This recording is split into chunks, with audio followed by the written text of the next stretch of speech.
ربك يومئذ المساق فلا صدق ولا صلى ولكن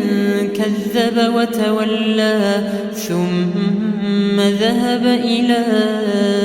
أهله يتمطى أولى لك فأولى ثم أولى لك فأولى أيحسب الإنسان أن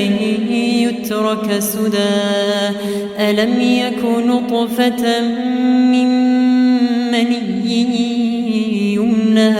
ثم كان علقة فخلق فسوى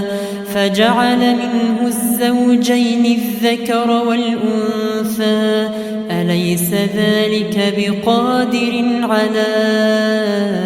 أن يحيي الموتى